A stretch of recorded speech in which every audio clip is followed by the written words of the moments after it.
There are some potentially significant developments emerging today.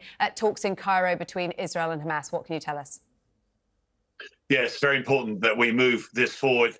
We were hoping that the first humanitarian pause would lead to the back channels taking place so we could hopefully get a resolution, more hostages out, more aid in. That did not happen. So the talks that are taking place are absolutely critical now. I'm afraid, from whatever angle you look at this, this is escalating. When you now have all the major shipping companies rerouting around Africa to avoid the Red Sea, that's 30% of all the world's shipping containers now not passing through the Bab el-Mandeb Strait off Yemen. And I welcome the formation of this new maritime force, but it just shows how this conflict is escalating with the Houthis getting involved. You then have Hezbollah in Lebanon likely to agitate as well. And no prospect, no clarity as to what Israel is actually trying to achieve, what Netanyahu wants to do when he sends those tanks in. What will be the governance structure when those tanks are removed? How will the humanitarian aid be distributed? And what will be the security arrangements as well?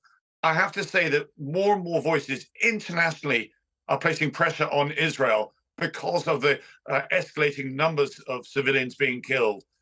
This needs to be addressed, as I say, otherwise this is all going to go in the wrong direction. And there are still, 120 hostages being held by Hamas. Sources today saying that the talks at an intense stage in Egypt over whether hostages and prisoners can be released. Does that give us some sense of optimism that we might be moving into another ceasefire, pause, whatever you might like to call it? Yeah, I was pleased to hear the language from the Foreign Secretary, from David Cameron, talking about a sustainable ceasefire. I think more urgently, it's exactly what you've been saying, is a humanitarian pause, a repeat of what we saw last time, a lull in the fighting in order to get desperate aid in through more of the checkpoints, not just the Rafah crossing, but also to get hostages out as well. That, I think, is more likely to happen in the next few days before Christmas. Tobias, just a couple of quick things from me.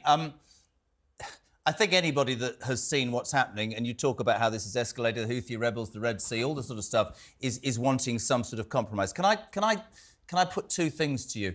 This desire, these conversations, as Sarah says, are at an intensive stage. Has this got anything? I mean, there is pressure on Israel from the international community. I personally thought that the game changer was the UK ambassador saying we don't want a two-state solution. People have always approached this by saying a two-state solution is the answer. It seems that the rhetoric changed, and with that, it sort of hardened public opinion. That's the first question. The second thing is people will still argue that you shouldn't negotiate with terrorists. Presumably Israel wants all the hostages back, and there will be fears that this could be broken, this ceasefire. It's a difficult thing to do, right?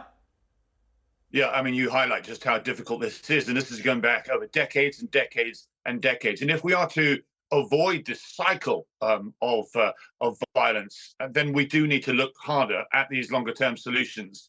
And Israel must recognize that it is the two-state solution, going back to those 1967 borders, that we need to work towards. And unfortunately, what I saw when I visited the Middle East, I was there for a few days just over a week ago. Another thing we have to grasp is that there was no appetite to see the removal of Hamas. Now, we need to get our heads around that. I've said this on your program, I think. Hamas has lost any right to represent 2 million people in the Gaza Strip after what they did. But the Arab nations don't see it that way. They see the political wing of Hamas very much staying and being part of the solution, almost like we saw in Northern Ireland with the advance of the IRA, Sinn Féin, and so forth.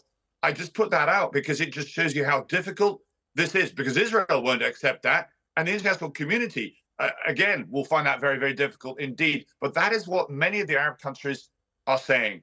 Could I also just add, because it comes back to the British efforts on what's going on in the Middle East as that spreads, it highlights how tiny our Navy has become. We have 17 frigates and destroyers. That simply isn't enough. No. They operate on a 1/3 rule, where only 1/3 is available at any one time.